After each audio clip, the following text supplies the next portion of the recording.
অনেকদিন পরে বাংলাদেশ একটা টেস্ট সিরিজে প্রতিপক্ষকে হোয়াইট ওয়াশ করলো, হোক সেটা আয়ারল্যান্ড। এটা নিশ্চয়ই ভালো খবর। যে কোনো ধরনের জয় ভালো খবর। জয় মাত্রই আমরা প্রশংসা করি। এবং এই সিরিজটা তো আমরা মোটামুটি বেশ কিছু ব্যাটসম্যানরা অন্তত বেশ কিছু শো করছে, গার্ড শো করছে। আমাদের ব্যাটসম্যানরা 4টা সেঞ্চুরি করছেন এই সিরিজে, বেশ কয়েকটা 80s 70s 60s আসছে। অ্যাকচুয়ালি ওপেনার থেকে শুরু করে একদম মানে সলিড মিডল অর্ডার পর্যন্ত সবাই রান পাইছে, সবাই রান পাইছে। ফলে এই সিরিজ নিয়ে মোটামুটি আমরা একটু সন্তুষ্ট থাকতেই পারি।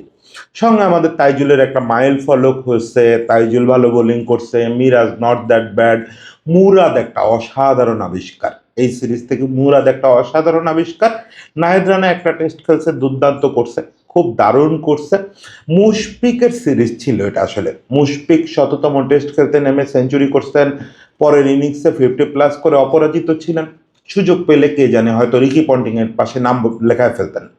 তারপরেও একটা ছোট্ট খচখচানি থেকে গেল, একটা না আসলে বেশ কিছু খচখচানি থেকে গেল। আমরা আগামী বেশ কিছুদিন টেস্ট খেলবো না, আগামী 3-4 মাস আমরা টেস্ট খেলবো না। তারপরে গিয়ে আগামী বছর কিন্তু আমরা 10টা থেকে 12টা টেস্ট খেলার একটা পসিবিলিটিস আছে।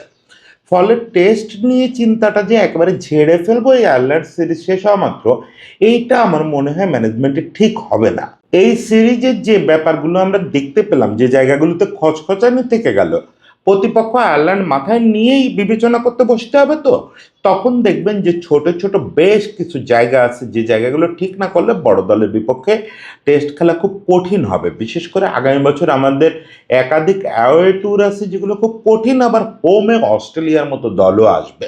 যদি অস্ট্রেলিয়ার এগেনস্টে টেস্ট নাই, কিন্তু বড় বড় পরীক্ষা দিতে হবে আগামী বছর। আর দিতে হোক বা না হোক, আমাদের তো টেস্টের জন্য তৈরি থাকতে হবে। তা আমি একটু বলি যে পুরো সিরিজ জুড়ে সব কয়দিন খেলা দেখি নেই, সত্যি কথা।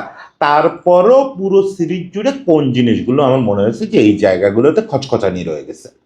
প্রথমত আবারও ওই কথাটা বলি, কচু গাছ কাটতে কাটতেই আসলে বড় কিছু কাটার অভ্যাস হয়। আয়ারল্যান্ডকে আমি কচু গাছ মানতে রাজি না। আয়ারল্যান্ড লাস্ট ইনিংসে যে প্রতিরোধটা দেখাইছে, তাতে বুঝতে হবে যে আয়ারল্যান্ড যথেষ্ট নবিশ দল হয়েও যথেষ্ট ভালো খেলার চেষ্টা করছে। তারপরে ছোট দল তো, ওদের বোলিংটা খুবই নবিশ। এই দলের বিপক্ষে পারফরমেন্সকে অনেকে পাত্তা দিতে চান না। আমি বলি যে দলের বিপক্ষে পারফরমেন্স হোক, পারফরমেন্স ভালো হলে ওইটার একটা আলটিমেট বেনিফিট আছে, ওটা কোথাও না কোথাও বেনিফিট আসে। কিন্তু এই পারফরমেন্সের মধ্যেই যেগুলোটা বলতেছিলাম যে কিছু কচকচা নিজে থেকে গেল। প্রথমত যদি ব্যাটিং দিয়ে শুরু করি, সেটা হচ্ছে যে এরকম ক্ষেত্রে আপনার ব্যাটসম্যানদের পুরোপুরি এক্সপ্লয়েট করতে পারতে হবে। সিলেট টেস্টের পরে আমি একটা কথা বলছিলাম যে অলমোস্ট আমাদের আয়ারল্যান্ডের এগেনস্টে যেরকম এক্সপ্লয়েট করা উচিত ওদের অ্যাটাককে, ওদের বোলিং অ্যাটাক, ওদের ব্যাটিং, সব কিছু আমরা কাছাকাছি যেতে পারছি, প্রায় কাছাকাছি যেতে পারছি। আপনি যখন তুলনামূলক দুর্বল দলকে সামনে পাবেন, তখন তো আপনার কাজ ফুল এক্সপ্লয়েট করা, ফুল এক্সপ্লয়েট করে আপনি আপনার ক্রিকেটের পাওয়ারের সর্বোচ্চটা দেখাবেন। এখন আমাদের সর্বোচ্চটা তো নিশ্চয়ই অস্ট্রেলিয়ার মতো না। কিন্তু আপনি খেয়াল করবেন অস্ট্রেলিয়া বা ইংল্যান্ড এসব দল যখন তুলনামূলক দুর্বল দলের সঙ্গে খেলে, আজকাল অবশ্য সেটা অনেক কমে গেছে, দুর্বল দলের বিপক্ষে বড় দল খুব একটা খেলেই না। কিন্তু তারা যখন খেলে তখন এটা ফুলই এক্সপ্লয়েট করে। হয়তো একাদশের বাইরের, মূল একাদশের বাইরের কিছু খেলোয়াড়কে পাঠায়, তারপরেও তারা এক্সপ্লয়েট করে আসে। সেটা আমরা সিলেটে অনেকটাই পারছিলাম। তারপরেও ঢাকায় এসে দেখলাম যে সেই জায়গাটায় বেশ কিছু ঘাটতি থেকে যাচ্ছে। ব্যাটসম্যানদের দিক থেকে যদি বলেন, তাহলে আমি বলবো যে ইনিংস লম্বা করা। এরকম বোলিং এর এগেনস্টে ধরেন এই বোলিংটারে সর্বোচ্চ সম্মান দিয়েও আমি এনসিএল এর কোনো একটা দলের মানের বলতে পারতেছি না, এটা কষ্ট হয় বলতে। এদেরকে এই বোলিং এর এগেনস্টে আপনি 70-80 করে আউট হয়ে যাবেন, বেশ কয়েকজন ব্যাটসম্যান সেঞ্চুরি মিস করবেন। বিশেষত মুমিনুলের ব্যাপারে আমি খুবই হতাশ। মুমিনুল যেখানে লম্বা ইনিংস খেলে ব্যাটসম্যান, আমাদের পুরো ব্যাটিং অর্ডারের মধ্যে মুমিনুল তো সবচেয়ে সুন্দর লম্বা ইনিংস খেলতে চায়। যদিও এখনো কেন তার নামের পাশে একটা ডাবল সেঞ্চুরি নাই, ট্রিপল সেঞ্চুরি নাই, এটা আমি বুঝে উঠতে পারি না। আপনি যখন সুযোগ পান, আপনার ওগুলো মিনিমাম 3 ফিগারে তো যেতে হবে। আসলে সে 3টা ইনিংসে সেঞ্চুরি মিস করছে। এই 3টা সেঞ্চুরি মিস করা তার উচিত হয় নাই। একই রকম সাদমানেরও উচিত ছিল মিনিমাম 3 ডিজিটে যাওয়া। আর যারা সেঞ্চুরি করছেন তাদেরও ওই যে দেখলাম, একমাত্র জয় ছাড়া বাকি সবাই দ্রুত সেঞ্চুরি করে ফিরে আসার একটা প্রবণতা। এই জিনিসটা তো ছোট দলের এগেনস্টে করা যাবে না। আপনি এরকম বোলিং রোজ রোজ টেস্টে পাবেন না। যতই সম্মান দেন, যাই করেন, যতই বিনয় দেখান, এরকম বোলিং টেস্ট ক্রিকেটে আপনি পাবেন যুগে একবার। ফলে এই জায়গায় যদি আপনি ইনিংস বড় করতে না পারেন, তাহলে তো ভালো বোলিংয়ের বিপক্ষে আপনার 50 করাই কঠিন হয়ে যাবে, খুব কঠিন হয়ে যাবে। বলাই হয় যে আপনি যখন ফার্স্ট ক্লাস ক্রিকেটে সেঞ্চুরি করেন, আপনাকে ধরে নিতে হবে যে ওই একই কোয়ালিটি ব্যাটিং করলে আপনি টেস্টে গিয়ে 50 করতে পারবেন। তো এই বোলিং অ্যাটাকটাকে আমি বলতেছি এনসিএল এর চেয়েও পুয়ার। তাহলে তো এই বোলিং অ্যাটাকের বিপক্ষে 50 করলে আপনি ইসে গিয়ে মূল যাদের বিপক্ষে টেস্ট খেলতে হবে সেখানে 10 রানও করতে পারবেন না। যাই হোক, এত ছোট করে কাউরে না বলে ব্যাটিংয়ে অসন্তোষ মূলত ওইটাই যে কেউ বড় বড় ইনিংস খেলতে পারে নাই। উচিত ছিল, সেটা উচিত ছিল। আমি মিনিমাম 2টা ডাবল সেঞ্চুরি এবং আরও বেশ কয়েকটা সেঞ্চুরি দেখতে পারলে খুশি হতাম। ওকে, তারপরেও ব্যাটিংটা তো আমাদের কোনো হতাশ করে নেই। বোলিংয়ের ক্ষেত্রে যদি বলি, প্রথম টেস্টে দেখেন, প্রথম টেস্টে বোলিং আর সেকেন্ড টেস্টে বোলিং আকাশ আর পাতাল পার্থক্য। প্রথম টেস্টে সিলেটের তুলনামূলক স্পিনাররা একটু সাপোর্ট পেয়েছেন ভালো, এবং প্রথম টেস্টে নাহিদ রানা আর ছিল হাসান ছিল। ফলে প্রথম টেস্টে বোলিংটাকে আমাদের ঝা চকচকে মনে হয়েছে, যা করতে চাইছে আমরা তাই করতে পারছি। নাহিদ রানা যখন পেস বাড়ায় বল করতে চাইছে করতে পারছে, যখন হাসান ওই কন্ট্রোল করে ভেতরে ঢুকাইছে বাইরে বের করছে করতে পারছে, আর মুরাদ তো অ্যাকচুয়ালি পাগলই বানায় দিচ্ছে দারুণ টার্ন করে, তাইজুলের সঙ্গে ভালো বল করছে। কিন্তু সেকেন্ড টেস্টে এসে দেখেন আমরা নাহিদ রানা আর হাসানকে রেস্ট দিলাম, তাই দিতে হবে। আয়ারল্যান্ডের বিপক্ষে পরপর 2 টেস্টে আমরা নিশ্চয়ই আমাদের বেস্ট 2টা বোলারে খেলায় দেবো না। এই মুহূর্তে টেস্টে তো ওরা বেস্ট বোলার, ফলে আমরা সেকেন্ড আমাদের যে অপশন সেই অপশনে যাব। সে অপশন এই মুহূর্তে যে কোনো কারণে হোক এবাদত আর খালেদই হয়ে দাঁড়াইছে। আমি এটার সঙ্গে একমত না। এবাদত খালেদ দুজনই দীর্ঘদিন খেলার মধ্যে ছিল না, ওরা কেন হঠাৎ করে মানে টপ 5-এর ভেতরে ওরা চলে আসবে আমাদের এত অপশন থাকার পরেও? তারপরেও এবাদত খালেদ তো আকাশ থেকে পড়ে নাই, দুজনই এক্সপিরিয়েন্সড ক্যাম্পেইনার। এবং এবাদত বেশ ভালো সময়, খালেদ বেশ ভালো সময় বাংলাদেশে সার্ভিস দিয়ে গেছে, যে সময় আমাদের পেস বোলিংয়ের এই বিস্ফোরণটা তখনও হয় নাই।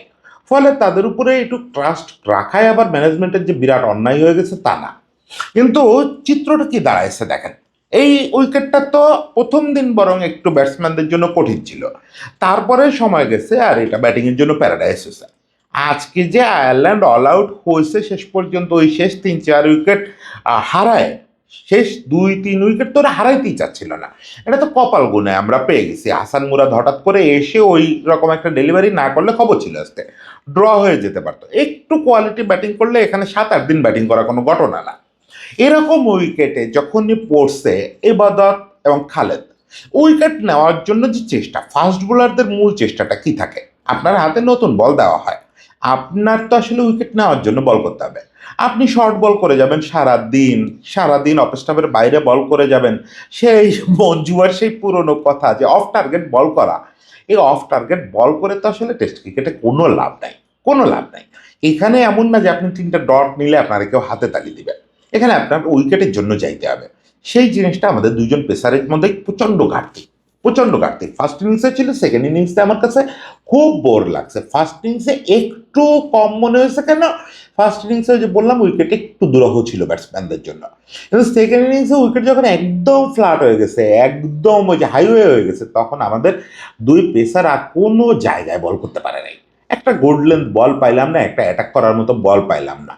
মানে আপনার মনে হবে যে আপনি হয়তো স্কোর কার্ডের সঙ্গে মিলাইলে কথাগুলো সত্যি মনে হবে না যে ওরা তো ইকোনমি খুব বেশি না, ওরা উইকেট পায় নাই ঠিক আছে, সেকেন্ড ইনিংসে বলও তো বেশি করে নাই।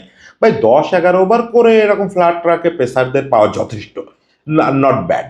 এটা যে পাইছে ভালোই পাইছে, কিন্তু ইকোনমি দিয়ে কি হবে ভাই? বাইরে বাইরে বল করে গেছেন, শর্ট বল করছেন, ব্যাকআপ লেন্থ করার চেষ্টা করছেন, ব্যাকআপ লেন্থেও পড়ে নাই। এইটা হয় না, এইটা হয় না। আমাদের পেস বোলিং নিয়ে মানে বিকল্প অপশন সেট আপ নিয়ে আমাদের ম্যানেজমেন্টকে ভাবতে হবে যে আমরা খালেদ এবাদতে ভরসা রাখবো কিনা। খালেদ এবাদত দুজনকে রিথিঙ্ক করতে হবে যে তারা টেস্টে যে বোলিংটা করলো এই বোলিংটাই তারা করে যেতে চায় কিনা। এবার আসেন স্পিনে। স্পিনে আমি মুরাদকে খুব বেশি কিছু বলতে পারতেছি না। মুরাদ এই মরা উইকেটেও ভালো বল টার্ন করাইছে, সেটা তো সিলেট টেস্টের পরেই বলছি যে ওর বোলিং দেখেই বোঝা যায় ও কাছের উপরেও বল ঘুরাইতে পারবে। আপনি মুরাদকে যদি ব্র্যাকেটে রাখেন তাহলে আমাদের বাকি 2 স্পিনারকে খুব প্রশংসা আমি করতে পারতেছি না। মূলত তাইজুলের কথা আগে বলি, তাইজুলকে তো অভিনন্দন জানাবো আমরা, অনেক ভালো কীর্তি করলো সে।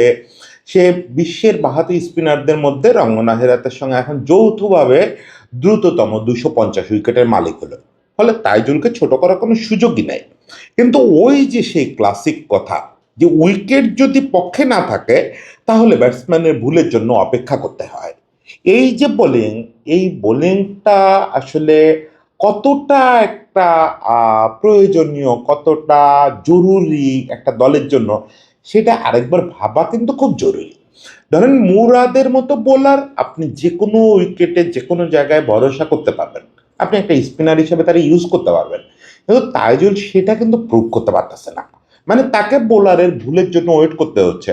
সে ওই যখনই উইকেট আর হেল্প করতেছে না, তখনই সে টানা টাইট বল করে যাচ্ছে, 100 রান খরচ করতেছে 40 ওভার বল করে, তারপরে গিয়ে সে উইকেট পাচ্ছে। 4টা উইকেট পাচ্ছে। উইকেট নাম্বার দেখে ভুলেন না, আমি আবারও বলতেছি তাইজুলকে ছোট করতেছি না, কিন্তু সেই অ্যাটাকটা নাই, অ্যাটাকটা থাকতে হবে। মিরাজ, কেন মিরাজ মুরাদের চেয়ে বেশি বল করলো এটা আমি কোনোভাবেই বুঝতে পারলাম না। মুরাদ বোধহয় ওভার 22 বল করছে, মিরাজ 27 ওভার বল করছে, তাইজুল 40 ওভার বল করছে। তাইজুল কন্টেইনার এবং চিফ বোলার হিসাবে টিমের তো সে চিফ স্পিনার, ফলে সে তো 40 ওভার বল করবেই। এরকম ইনিংস হলে তাইজুলকেই সবচেয়ে বেশি বল করতে হবে। সেখানে মুরাদ 30-32 ওভার 35 ওভার বল তো পাবে। বিপরীতে মিরাজ যেহেতু আসলে ওই অর্থে অ্যাটাক করতে পারে না, তার বোলিং অ্যাটাক করে উইকেট তুলে নেওয়ার বোলিং কখনোই না। আজকে এই সমস্যা ধরা পড়ছে তা না। ফলে মিরাজ কেন মুরাদের চেয়ে বেশি বোলিং পেল শান্তর কাছ থেকে, এই ব্যাপারটা আমার ঠিক বুঝে আসে নাই। এই ব্যাপারগুলো ক্যাপ্টেন হিসাবে তাকে একটু সতর্ক থাকা উচিত যে কে আমার উইকেট টেকিং অপশন।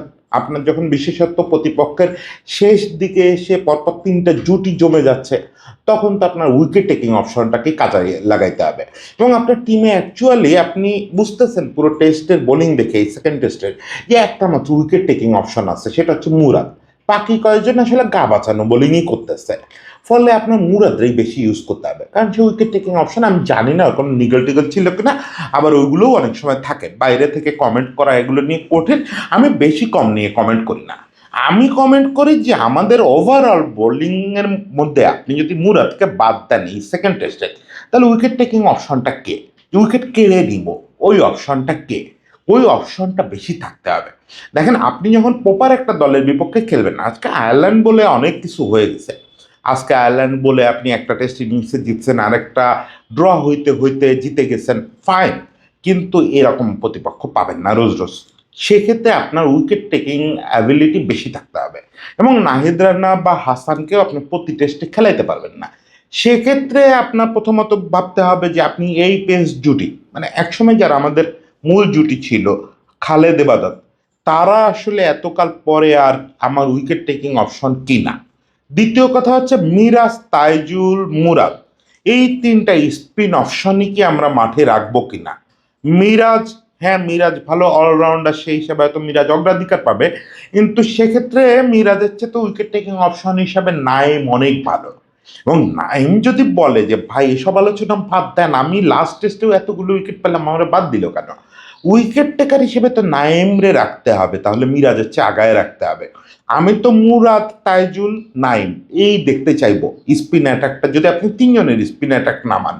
ফলে এই জিনিসগুলো আমাদের রিথিঙ্ক করতে হবে, এই খচখচানিগুলো দূর করতে হবে। নেক্সট আমরা যখনই সিরিজ খেলতে যাই, বোধহয় আগামী মার্চের সিরিজ বা ফেব্রুয়ারিতে, তার আগে টেস্টে এই জিনিসগুলো ঠিক করতে হবে। আমাদের উইকেট টেকিং অপশন বাড়াইতে হবে, যাতে আমরা রোটেশন পলিসি চালু রেখেও প্রায় একই রকম বোলিং অ্যাটাক নামাতে পারি। পেস বোলিংয়ে এটা সমাধান করা খুব কঠিন না, কারণ পেস বোলিংয়ে আপনি খালেদ এবাদতের সার্ভিস না নিলেও আমাদের বহু অপশন হাতের কাছে আছে। তানজিম সাকিবরে চাইলে টেস্ট খেলানো যায়, সে এখন অ্যাভেল হয়ে গেছে আমার কাছে তাই মনে হয়। তার ফিজিক ওই জায়গায় গঠিত হয়ে গেছে যে সে এখন লিমিটেড ওভারের পাশাপাশি রেগুলার 1-2 করে টেস্টও খেলতে পারে। তাসকিনও তো আছেই আমাদের রিজার্ভে, এছাড়া আমাদের পাইপলাইনে যথেষ্ট পেসার আছে। ফলে খালেদ এবাদতরে আমি ছোট করতেছি না বা ছুঁড়ে ফেলতে বলতেছি না, তাদেরকে জাস্ট বোঝানো যে ভাই ওল্ড স্কুল বোলিং করলে হবে না, উইকেট টেকিং বোলিং করতে হবে। এই জায়গাগুলো ঠিক করলে আমার মনে হয় যে টেস্ট নিয়ে খুব বেশি দুশ্চিন্তা করা লাগবে না। অবশ্যই সত্যিকারের প্রতিপক্ষের সামনে পড়লে কত না দুশ্চিন্তা হয়তো আবার বের হয়ে আসবে, তখন এই সব কথা নিজের গিলে ফেলতে হবে। যাই হোক, সেটা না হোক সেই কামনা করি, এবং এরকম সুন্দর একটা জয়ের জন্য সবাইকে শুভেচ্ছা। মুশফিক আর তাইজুলের জন্য বিশেষ শুভেচ্ছা থাকলো। সবাই ভালো থাকবেন।